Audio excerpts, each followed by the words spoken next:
Hey, survivors. Hey, before we begin, I would like to just give you kind of a heads up. Editing this week, we had some audio challenges.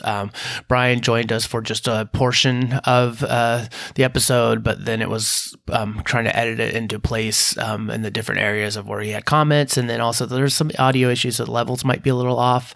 But, just trying to get this out on time. So if you may notice, or just some parts of it maybe don't necessarily sound natural, but just wanted to get this out and just wanted to give you a little bit of heads up. But other than that, you guys enjoy. Hi guys, this is Nadia Hilker. I'm playing Magna on The Walking Dead, and you guys are listening to The Walking Dead Talk Through. I hope you guys enjoy this podcast, and I'm sending you all my love. Bye! Hello, my name is Cassie McClincy. I play Lydia on The Walking Dead, and you're listening to The Walking Dead Talk Through. Yeah! Hey there, guys. I'm Callan McAuliffe, and you're listening to The Walking Dead Talk Through on Talk Through Media. That's awesome. Thank you.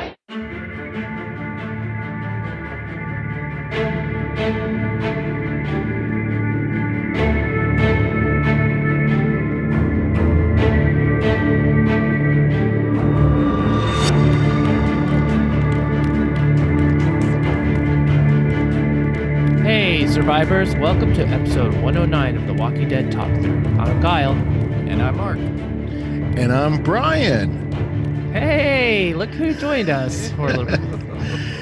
Yeah, I'm here, but I'm not here for the whole episode, so you'll hear me during my parts, but I can only be here for a little bit. But We're happy you're here. I was going to do a voicemail, but then I got so busy at work, I didn't have time, so I figured, screw it, I'll just come on the show for a little bit.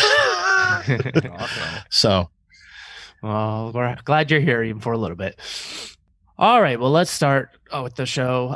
We will be covering The Walking Dead Season 10, Episode 10, titled Stalker. It was written by Jim Barnes, co-executive producer who previously wrote Season 10, Episode 3, Ghosts. Directed by Bronwen Hughes. This is a first time directing in the Walking Dead universe. He recently directed the first Better Call Saul episode this season, Season 5, Episode 1, Magic Man.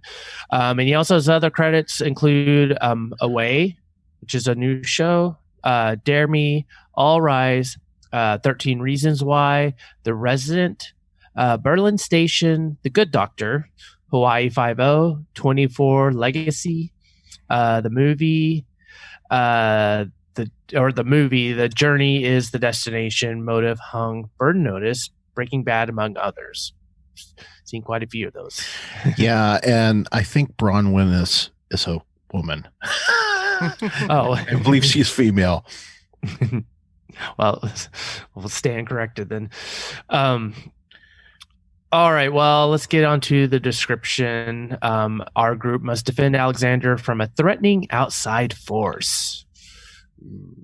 All right, well, let's go on to our ratings. Mark, what'd you rate this episode?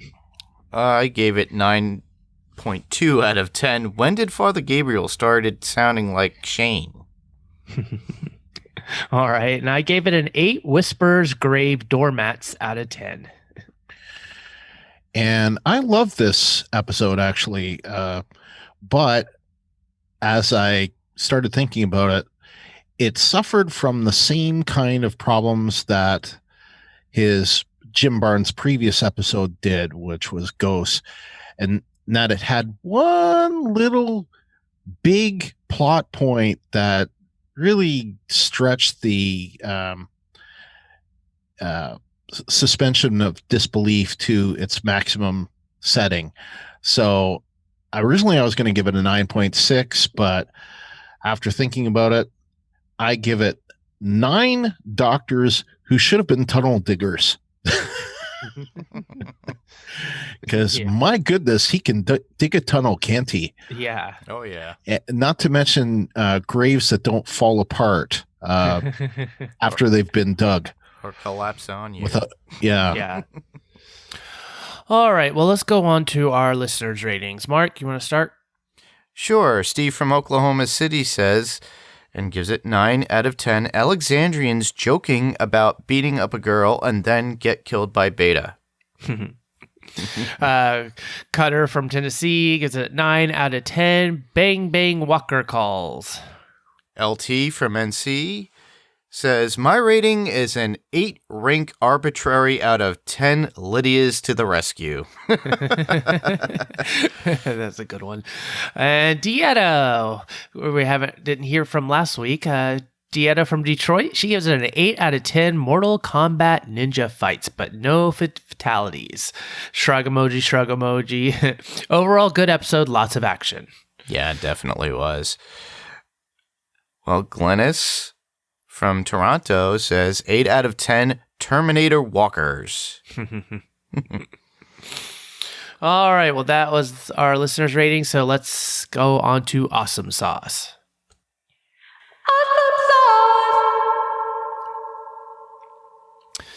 All right, well, our first listener's Awesome Sauce comes from Dieta from Detroit, and she says, Judith Grimes with the Colt 45 Python shooting Beta square in the chest.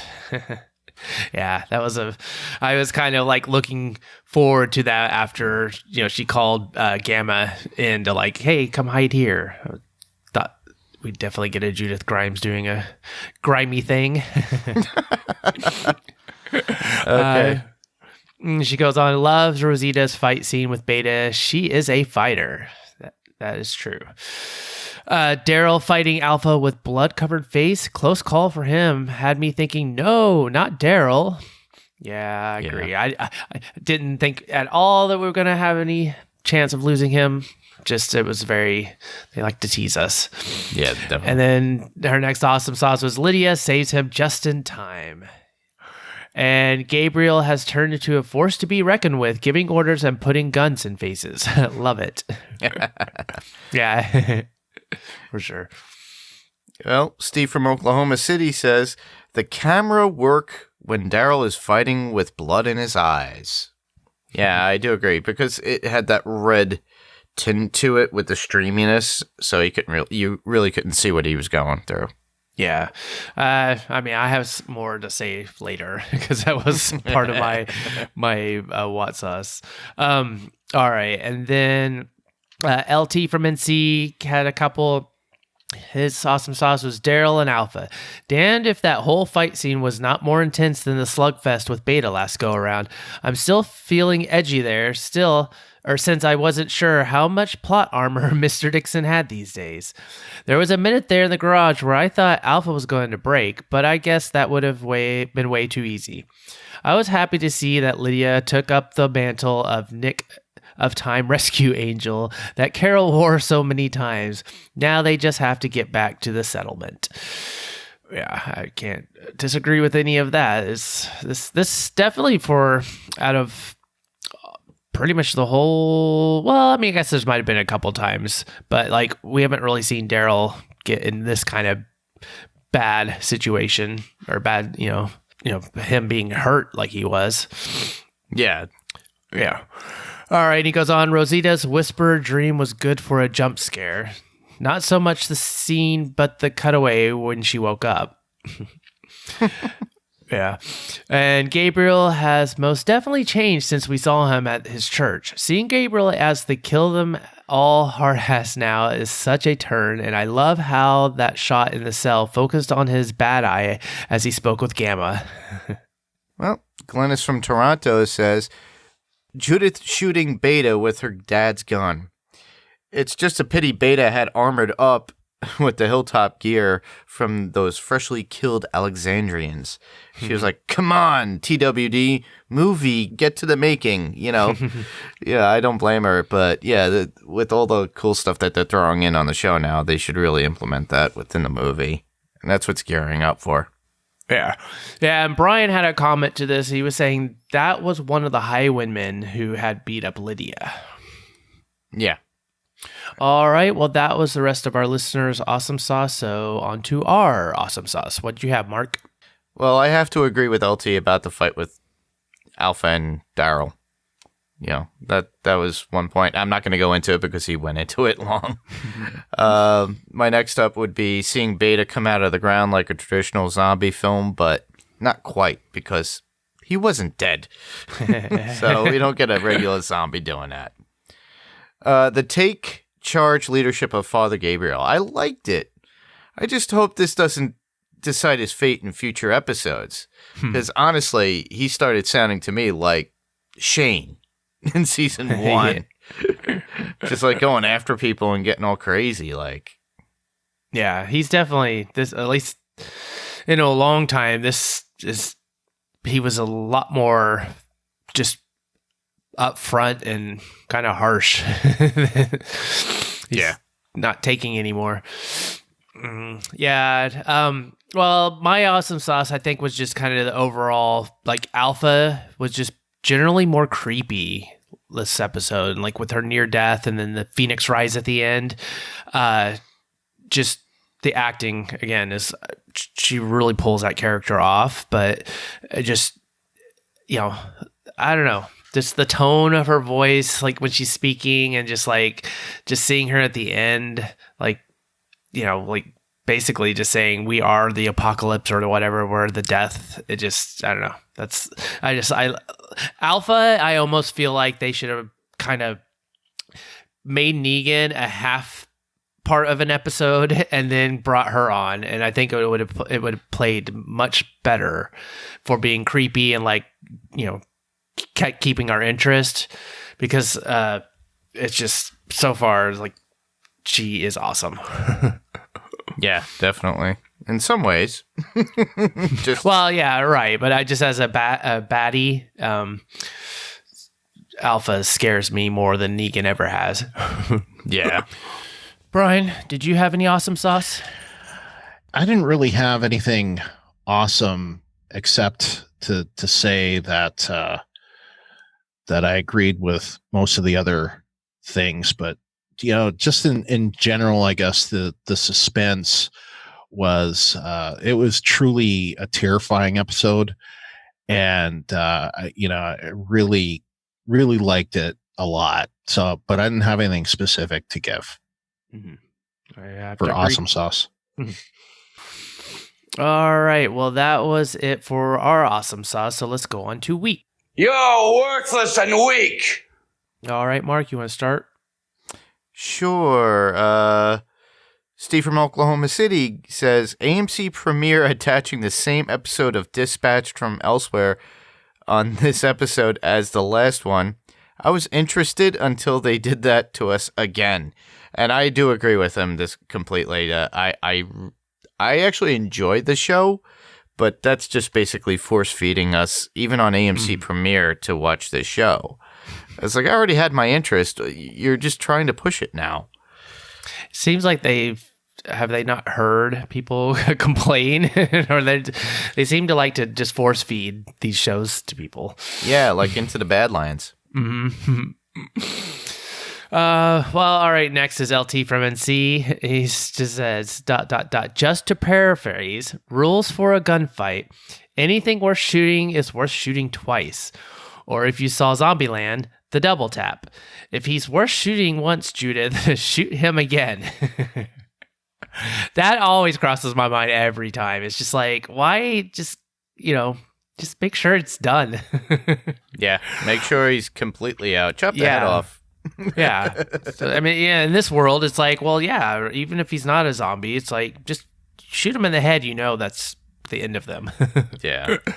Yeah, and then he continues on. He's like, ... Seems like someone would have learned that anytime anyone leaves, something bad happens at home. That is another well-worn Walking Dead trope. Yeah, and I just have that ringing in my ear going, it's like, if they trap the droids here, that was like, that will lead them home. Like in Luke and, episode 4.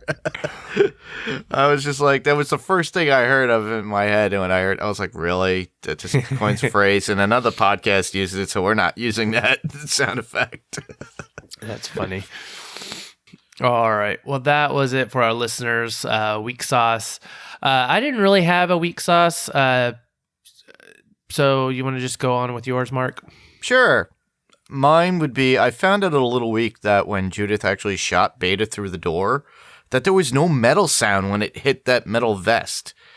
that he took off of one of his kills, which would be one of the highwaymen that beat up, who was it, Laura or somebody?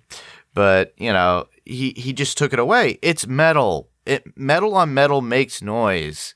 It'll make an impact, and I'm sure LT would say the same thing. Yeah. My other little bit would be I found it a little weak about Alpha banging her gun for the attention of the walkers at the gas station when she was wounded and Daryl was wounded. She kept banging it till they got closer. You would think the movement, because they were really close when she was still banging it, that they would see her move. Who cares? You're still banging it. You're showing movement like you're alive. They're going to go after you or something. Regardless, I don't know. Yeah. I don't know. I thought it was the one thing that just struck me about the whole thing was just like, oh, it must be nice to be a whisperer, because essentially they're apparently, invisible to, other walkers. But yeah, that kind of makes sense that if you're making some movement, it's like, yeah, you might smell bad. Maybe I don't know. Maybe the mask is just enough. Yeah. It's not like the walkers are really that, smart, but well, we did realize in the last episode at the latrine, she must not wipe or clean herself. So the stench must be bad. I don't know. Yeah. There's enough to cover the human scent. What did you think, Brian? Okay, so here are my weak sauces. I didn't really buy the rib cage walker. That one didn't look real to me at all. In fact, it looked like the guy was wearing a rib cage shirt or something, or a rib cage vest. It didn't look like actual bones or anything. Yeah, that one twig sticking out. Yeah. Yeah. And I also thought that the seashell walker, barnacle walker, the buddy of the ribcage walker, yeah, while cool looking, was a bit of a stretch to me. Yeah. Was that the one? I thought it was mushrooms, like tree mushrooms. Is that what it was? Maybe that's what it was. I couldn't make out what it was. Yeah, and it was like, but you would think that if they're actual real mushrooms, that those would have broken off really easy and stuff like that. But it was kind of just like attached to him. Yeah, almost like it was a barnacle. But I thought they were supposed to be those tree mushrooms. Maybe that's what it was. Yeah, it looked cool, but you're right. It looked a little bit like not quite real for what it was supposed to do. Yeah. But my main thing with this, at the end of the episode, Alpha appeared to be on a stretcher of sorts. Where did that come from? Like, I couldn't figure that out. Like, how did they know where she was? And, how did they move her on that sheet? Like, it just, we see her and then we see her again and she's on this thing almost being like, brought in. Like, I almost figured that they would like wrap her in the sheet and she'd, come in like the Shroud of Turin or something. It's like, how did they know enough to bring it too? Yeah, I know. Or did they just make it there right away?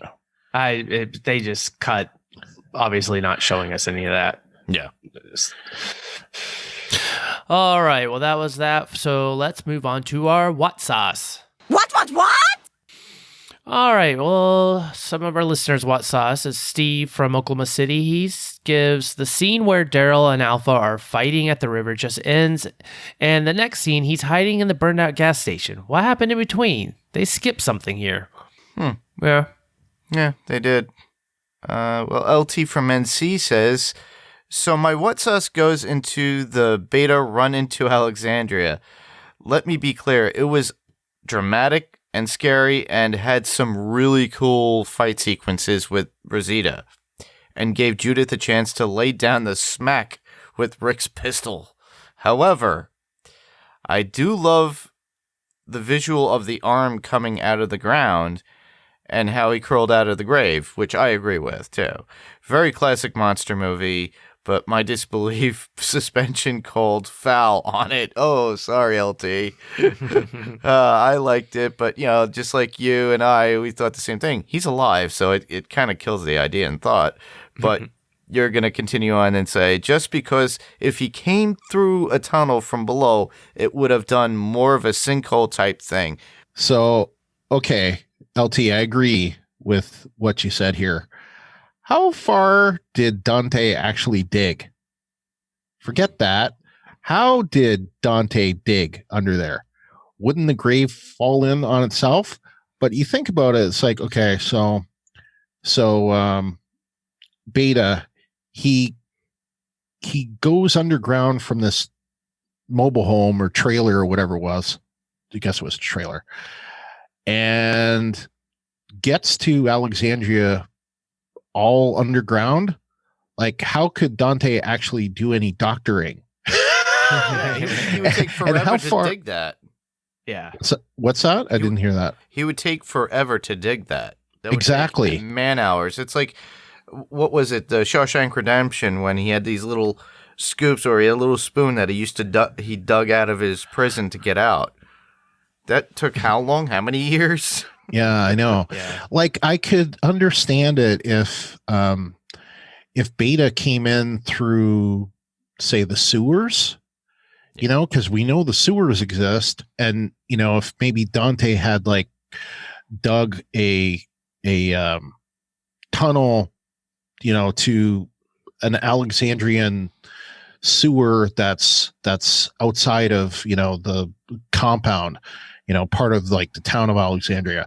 Yeah. And then and then he walks through the sewers, and then comes in, and then comes in through another hole in the sewers through another tunnel, and that would have made sense, but that's not what we saw. So what we saw was Beta gets in a tunnel from a trailer somewhere, which we don't know where, but we assume it has to be fairly close, but not close enough that they'd actually see them there. Right. So let's say 3 miles away. Impossible. So okay. So 3 miles away, there's this trailer, and somehow it's going to be big enough for this huge, man, God knows how big he is. So this tunnel is big enough for this huge guy to get through, and then suddenly he's going to get through the walls of Alexandria, through to this grave, and then how does the grave not fall apart? So the whole thing made no sense to me. Yeah. That's like my first reaction of the episode was, oh man, that was so good. And I started thinking about that damn tunnel. Yeah. I was like, wait a second, that made no sense. How could yeah, what's going on with that tunnel? That's what I thought too. Was just the fact that it's like, well, did it connect? Because we've seen them in the sewers and under Alexandria, but it's like this whole not showing us that, then it made it seem like, oh, they built that, and then it's like, who had the time, and how far away? It's like, oh, the whispers are like, this is like one of their 7 wonders of the world. It's like they know how to that's their claim to fame, is like they can dig tunnels everywhere. And not only do they know how to wear walker skins and blend in with walkers, but they can also dig incredible tunnels. Super fast. Yeah. Seriously, the guy that built the lab for Gus Fring has nothing on Dante. Yeah. Very true. They're just the Elon Musk of their time. Yep. So LT, he continued on. So, unknown villagers or background folks getting lines is never a good thing. Of course, were these the guys that beat up Lydia and Negan killed that kid? One was. I'm not sure who the other person was. So, got one of them at least, I guess. Exactly.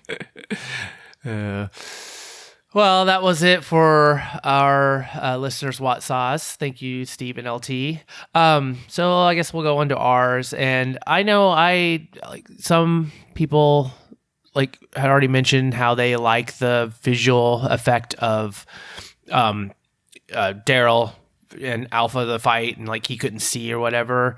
But I kind of thought it felt a little like it was a video game, and it's because if the blood's getting in your eyes, it's I know you can wipe it away, and so it just seemed very silly that it's how, because that's not how it would work in real life, and it's I feel like your natural human reaction would be to wipe your eyes when something's getting into it, and blood, so you just you don't just let it sit there, keep blocking your vision, especially when you're especially when you're a fight, and then you're almost self-preservation, because it's you're gonna basically be I can't see. I'm gonna I'm not just gonna swing at just whatever. So I don't know. Maybe I missed something when he first got injured, but it seemed he just got cut, and then blood was just running to his eyes, and so that whole, I don't know, it just seemed very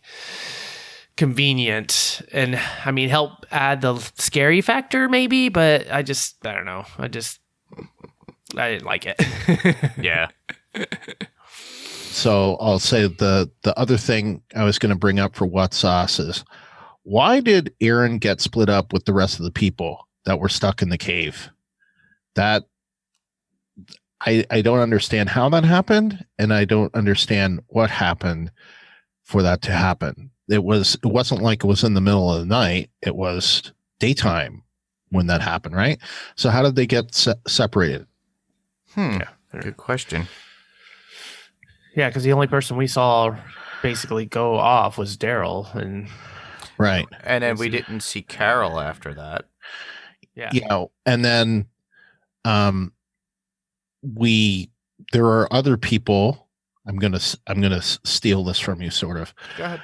There are other people that we know survived, but we only know that if we've seen the trailer for next week, which not everybody's seen. So, but we don't know what, we don't know about Connie and Magna, which I stand by what I said last week in my voicemail, by the way. Yeah. It's I don't know. I about had it with that Magna and her just being a disruptable person. But also, I don't know. I thought that was crazy. That didn't make any sense to me that he's the only one there. The only there for plot. Pretty much, yeah. But well, what it would be, we see Aaron and Jerry and Kelly. Now, I know that Brian didn't see them, but I did see them in the background. But where is Carol? Did she go rogue again? We know the other people that are not there, which is Magna and Connie. Right. So Carol was still, yeah. She was completely gone, but I did see Jerry and I did see Kelly, though. Guess we will find out. Yeah. If she just appears, that will be, I don't know.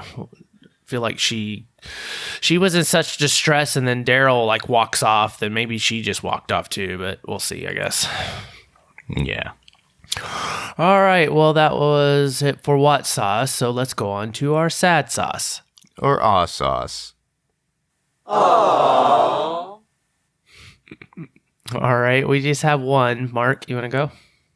Sure. That would be LT from NC. And he says, I really wish Laura would have just pithed Beta with the spear in the cell. Same here. If she just got him in the neck, come on, she was at a far distance with that spear. She could have made some sort of damage. But no, she gets swatted away, whacked on the floor, and I don't see it until the second viewing that she is dead. Right. And then figure that out on talking to, wait, she was dead. Okay. Nobody confirmed that. Yeah, we saw it. I saw some blood, but some blood. But when I looked back, I saw the pool of blood on the floor, and I was like, "Oh, okay." But it wasn't really like, oh man, that wasn't really confirmed. Yeah. And then she could have done something. Yeah, well, and that's kind of like the first watch. I was like, what? Like, why aren't you killing him? Like, even if he's like, you don't know it's Beta or whoever. It's like it's a whisperer. It's like, aren't they all dead? But then I also remember that Gabriel was saying, oh no, let's catch them, and then like pull their fingers out. Right, pull their fingers out and blah, blah, blah. But then if that was the case, it's like you could still poke holes in him. Yeah. Like, he's not going to die if you just stab him in the stomach a couple times. He'll still be alive. Yeah, just make him a human pincushion. Yeah, it was just, she should have, immediately had him go into the cell instead of, up against the wall. It was a little silly. Oh, well, her bad. She's dead. All right. Well, that was it for our listeners' sad aw sauce. All right. So let's go to ours. Brian, what'd you have? My sad sauce, I didn't remember or realize, for that matter, for sure, that Laura, a.k.a. Barcode Tattoo, was killed until she was featured in the Talking Dead's In Memoriam segment. Bye Barcode Tattoo. Too bad haircut didn't find you. AKA Eugene. I mean, Eugene was not even in Alexandria at the time, so yeah. But I kept on thinking about that after. It's like, hey, haircut. But yeah, and they didn't. I was surprised they didn't have her on the show on Talking Dead at all. That I had seen. Apparently, she had posted some stuff on Twitter or Facebook or Instagram. I don't know what it was on, but she was sad to be leaving the show and all that. Lindsley Register, which I always found that her name was hard to pronounce. Yeah. But yeah, she didn't last very long either. She was there on screen for literally seconds, and it was just I didn't even know she. Well, I mean, I figured she was dead, but I didn't really know until seeing some other comments online, and then I didn't get to see our Talking Dead. Yeah, I it took me 2 watches to on the second one. I'm like, oh, that's why, and I'm like, I see the blood splash. Yeah, that's in the cell, and I'm like, oh, okay, but the fact that it's like, wait a minute. I was just mad about her just not unconscious. pushing him into the cell. Yeah, it's like push him in the cell. Don't just push him up against the wall and be like, go get help. It's or just poke him. Yeah, true. Oh well. All right, well, that was it for the sad and aw sauce. All right, well, let's go into our feedback. We can talk about it. Done talking. Time to listen. So we had a voicemail from Steve from Oklahoma City. Hello, Mark and Kyle. This is Steve. This is for Stalker. And another good episode. I'm really enjoying this back half of season 10 so far, and missing hearing Brian, but it's good to know that he's got the Picard cast taken care of, and that he's getting family taken care of, and still sending in his thoughts for these episodes. I really, like I said, I really enjoyed this. I thought it was interesting when Gamma was trying to kind of turn Beta there in the jail cell, and she's trying to tell him that at first, she's saying look at this place, and she's been lying to us. And then when he tells her that her death is going to be painless, and she's like, no, you're just lying to me. You're lying for her. So it was really good between the two of them. And I just caught a quick bit from Talking Dead where Denise Huth explained that Beta grabbed that piece of armor from one of the Alexandrians that he killed and kind of put it on. So, I guess I could see maybe him taking the time to do that, to put that metal plate under his shirt. But it seems a little, I don't know, Deus Ex Machina a little bit that he kind of had that thought that he's never worn armor before, but yet now he's like, maybe somebody's going to shoot me in the chest.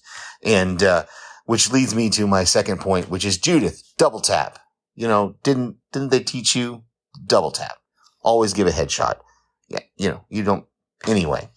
So again, it's really good. I am enjoying the podcast and can't wait to hear what you guys thought. Talk to you later. Thank you, Steve. I definitely have to agree with you. I didn't catch the whole Beta grabbing the armor and putting it like I didn't catch that at all. But again, I wasn't surprised after Judas shot him that like, oh, he wouldn't be dead and that he would have like some protection, which again is like, it seems like lately I've seen that happen so much in different shows that it's just like, okay, everybody has body armor. like you should just never just assume that like, oh yeah, I just totally like can get you with the gunshot. It's like, no, they always like, I think I was watching Back to the Future and then Doc, then Doc came back like after Marty's, give him the letter saying, hey, like whatever, you're going to die or blah, blah, blah. Of course, he reads it. And then in the future, he wore the body armor. So it's just like everybody has body armor. So yeah, double tap. That's just the new rule. Always. Yeah. Well, with that, thank you, Steve. As always, you're the showcase winner. And thank you for your feedback with your lovely voicemail. We always enjoy hearing you. That is why you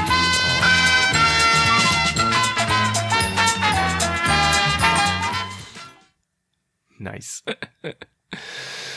Alrighty. Well, I guess next is Cutter. You want to go? Yeah. Cutter from Tennessee says, this was The Walking Dead. This was the sitting on the edge of your seat, and what the hell is gonna happen next? Oh my god, is Daryl gonna make it? Or, of course he is. Kinda show. People need to start watching again, as this is what they wanted when they stopped. I'm still waiting for the showdown between Carol and Alpha and Daryl and Beta. It has to be them. Although, I'll admit, I would have loved it if the little ass kicker had popped out with her sword and taken Beta out. That would be cool. I'm waiting for the showdown, and I'm waiting to find out Agent Negan's role in what's really happening behind the scenes. Yeah, I'm curious of who actually sent him on that mission, because that's something that's going on there. We still don't know who let him out of the prison or that cell. Yeah, exactly. Maybe it was Barcode. She paid. Laura, yeah.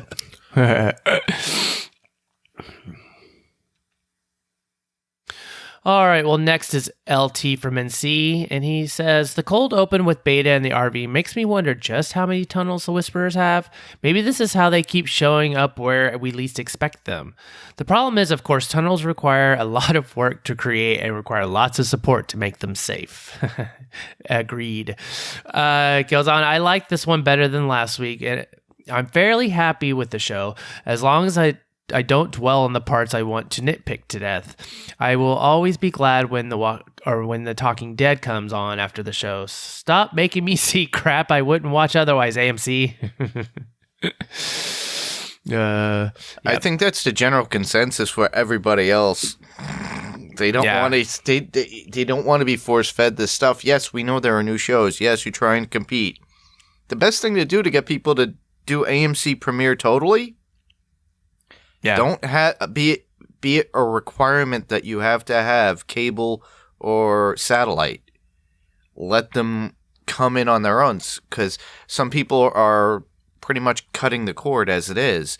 And if they want to watch those shows like Better Call Saul, Walking Dead, or even this new show, which I actually am very intrigued about, and I will recommend it. I really like Jason Segel as an actor and what he does in writing.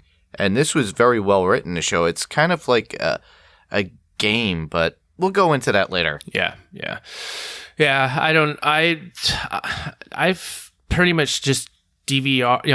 I watch stuff after it's already aired, and like I'm on YouTube TV now, so it's like basically it just records every Walking Dead, records every Talking Dead, so I don't really get put into where I'm like, oh, I'm watching it live per se, and if I am watching it live, it'll be like a little bit behind. But then, it's like, then I just move on to something else. I don't know. Them trying to force me to watch it, I'd be like, I wouldn't even know it half the time. But I can see how annoying that would be if you're watching it live. All right, well, I'm just going to go next with Glynis from Toronto. And she goes in and says, that Alpha Daryl fight had me so exhausted just watching. Both trying to sum up enough strength to get the upper hand, I had a mantra going of my own during the fight sequence of, don't die, Daryl. I almost thought The Walking Dead was going to go with a big twist and kill him. No. Surprising and pleased to see Lydia pitch up again, as I was wondering if Alpha was just hallucinating, but Lydia was real when seeing her with Daryl. Lydia must have had superhuman strength that dragged Daryl away from Alpha and out of danger. Again, we didn't get to even see that either. They just, he just woke up. So yeah. Well, that's called they were on a budget and they paid everything for Norman Reedus for this episode to be so action packed. That's why they kind of cut down the budget on the walkers, like Brian was talking about. Yeah. Oh. All right, she goes on. So Lydia didn't finish off Alpha, so a chance for Carol to still get her ultimate revenge. If Negan is still acting the turncoat and gets to Alpha first. Yep, we'll see.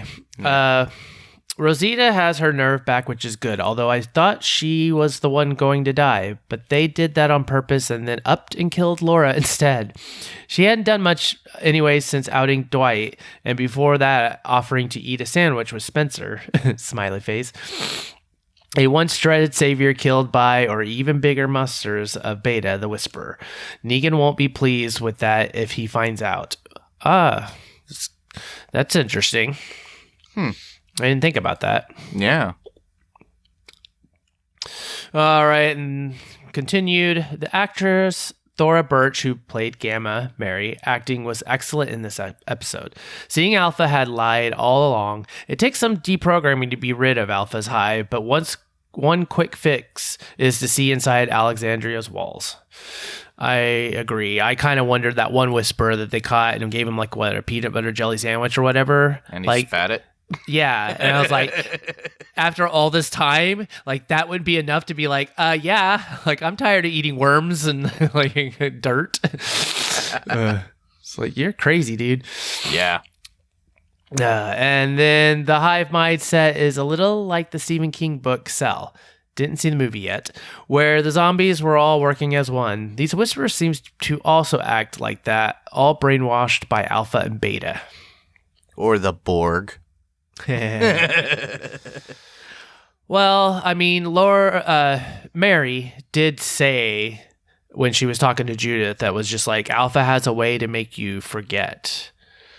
So she definitely has some kind of pull, some psychology that, how long we're in this apocalypse, that if she's brainwashed them enough, it's like they'll follow her into the jaws of death.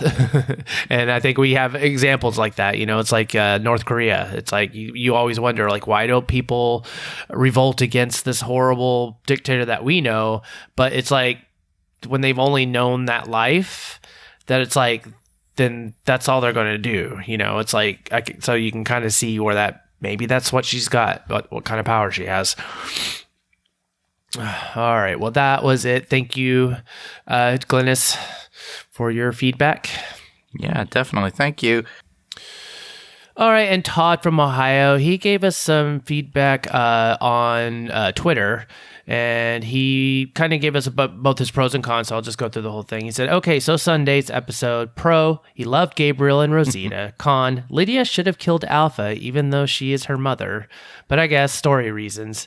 Theory corner, Negan or Beta will kill Alpha. Yeah, I really think he would have said that. I thought Lydia should have killed Mom too, but that actually came I up don't know. from Did a you think conversation whenever she with, asked Daryl, it's like, if that was your Daryl father, and Merle, wouldn't Daryl be like, yeah, I would have killed him? Yeah, I think when Merle was still alive, Yeah. and Merle actually it was when they were saving those people on the bridge, and he actually pulls off Daryl's vest and rips his shirt, and he sees all the scars on his back. And he goes, yeah, I would have, if I stayed, I would have killed him. You should have too. And, you knew the look on Daryl's face is that he would have, but he just didn't have the strength because he was a beaten kid. Yeah. I just thought that should have been the moment where Daryl had been like, yeah. I would have. That would have been funny. And we should get on to, hey, Brian, why don't you tell us about your notes? Aside from other notes, I mean, I really loved the episode. I loved it a lot more than I loved the mid-season premiere, which I didn't really care for. But it wasn't perfect, and that's the thing I'm noticing with this writer is that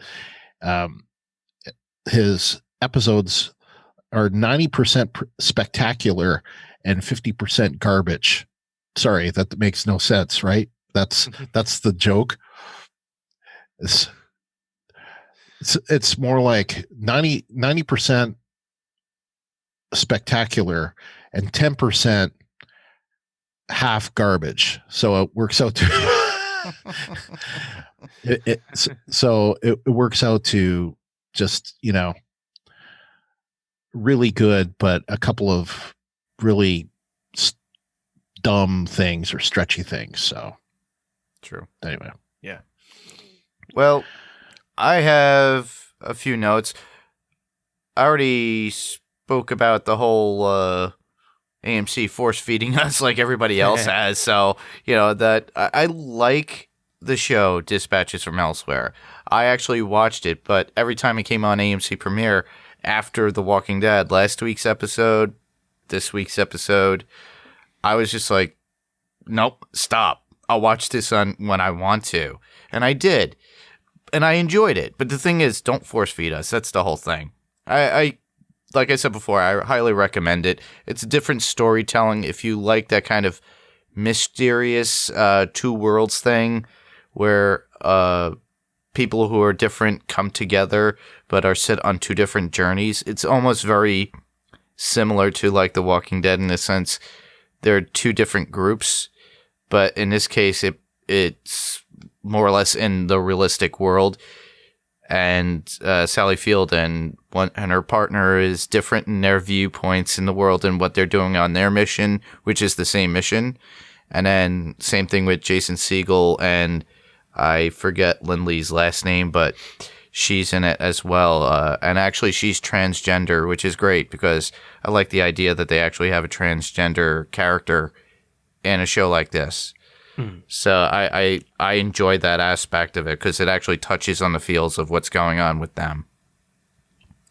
So that's pretty much my feeling about Dispatches from Elsewhere. It's really it's an interesting thing. It's almost like a mystery, very pretty much dramatic, touches on real life things that are going on in society, as well as and it has almost like a little bit of a political overtone to it, but not so much. So I recommend that. The other two that I have would be, well, I'll take this as the Whisperer War coming into effect finally. This is the actual war happening. Now, and this dives into what we saw before, which is my next point of my notes, which is the attack on Alexandria is like when our survivors attacked the satellite outpost in Season 6, Episode 12, which was called Not Tomorrow Yet. In the dead of night, when no one was paying attention to Alexandria, in this case, the Whisperers attacked. But in that case, that was around the time of All Out War, or when All Out War was breaking in, where they were going to stop this threat before it became a huge threat to them, and then just created a war with the Saviors. So now this is, the first act of aggression from the Whisperers was, definitely infiltrating and cutting people's heads off at the end of last season. But now we're at a real war where they're actually, coming after them on their own turf. Literally, they're coming into the actual town and killing them and making them pretty much like, the walkers out of people that they've killed. And they're doing this. And, now it's like, the game is on. So I'm hoping this doesn't last another season like last time, We still have enough episodes for them to, round this up. But. I think it will be resolved within this season, but we'll see smatterings of the Whisperers next season. I don't think it's going to be such a huge toll. Yeah. Well, we'll have to see. All right. Well, that was all the rest of our feedback. So let's go into news, rating, and info. There's a couple weird stories on the news. And I'm going to do the news, ratings, and info. And especially with you, Kyle, you've been kind of under the weather this week. So I'll give your voice a rest. So season 10, episode 10 got a 1.00. We're about to cross the threshold into sub ones in the 18 to 49 with 3.159 million viewers. That is a new all-time low for the 18 to 49, but it is actually not the lowest in the total viewers. So one of the other episodes, episode 5, got a lower total viewer number. So I think it was 3.086, I believe is what it was. I'm checking that. Sorry. Yeah, I was right. 3.086 million is the all-time low, and that was in season 10, episode 5. That's versus last week, which was a 1.2 in the 18 to 49 with 3.518 million viewers. So actually, ratings were up quite a bit for the mid-season premiere. Talking Dead was up only slightly from last week. It got a 0.14 in the 18 to 49 with 550,000 viewers. It was the same in the 18 to 49 last week at 0.14, but got a lower total with 522,000 viewers. So a little bit up, but regular show didn't fare well this week. In the Parrots, as I predicted last week, I said you watch the Parrots will be higher for Walking Dead. It'll be back in the top 10, and I was right. It was in at number 6 overall. So this is in the U.S. and it's digital impressions. I forget the average demand expressions. That's what it's called. Average demand expressions. So it got 68 million plus. So that works out to 6th place overall in the U.S. One interesting thing about this episode, I caught on Entertainment Weekly's site, and it had to do with an interview with Angela Kang, and she was talking about this episode. She said that the Beta grave, the grave that Beta came through, was actually Cheryl's grave. And that was, of course, that talkative older Alexandrian that Dante killed.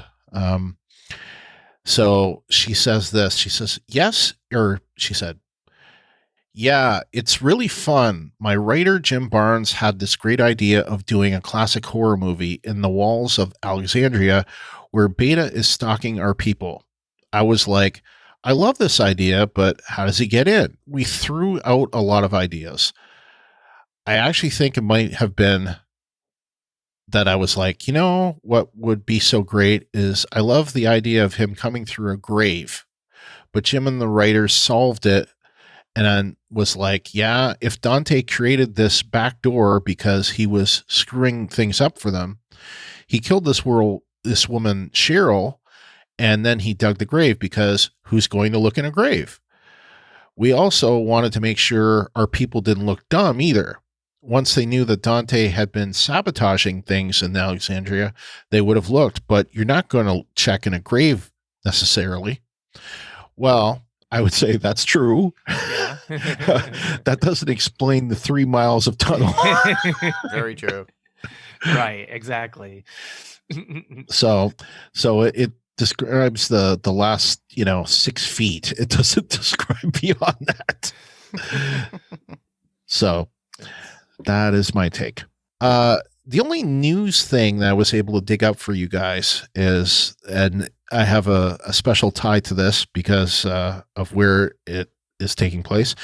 The first episode of The Walking Dead World Beyond will be shown at Wizard World Cleveland. And that's going to be this week, Saturday, March 7th at 6:15 p.m. That's Wizard World Cleveland is March 6th through 8th. And it, strangely enough, though, it doesn't list any of the stars being in attendance. I mean, maybe they'll show up, but at least when I checked their website, it didn't mention them at all. So it does mention that Chandler Riggs is going to be a guest there. So, but of course, yeah, maybe. But it figures, that I would leave Cleveland and they would get something like this because, But anyway, that's it for me. Okay. If you'd like to interact with us, we want to encourage you to follow us on Twitter, and you can find us at Walking Dead GSM. To submit your theories and feedback, most people post in our designated episode thread in our Facebook group, and you can find us at facebook.com/groups/Walking Dead GSM. We like to encourage you to use our email address, and that's at walkingdead@talkthroughmedia.com. And our new feedback form is at talkthroughmedia.com/feedback. So you can go there, leave your feedback, email us, or just post on the Facebook group. But we also do have a phone number that you can leave us voicemail because we like getting voicemail. And you can call us at 216-232-6146. The deadline for the next episode is set for our regular day and time, 6 p.m. Eastern, 5 p.m. Central, Tuesday, March 10th. And always go to facebook.com/talkthroughmedia for our networks page to find all about our other podcasts that we have and, to submit feedbacks, reviews, share, do all that stuff because word of mouth is best way to help us spread around. Exactly.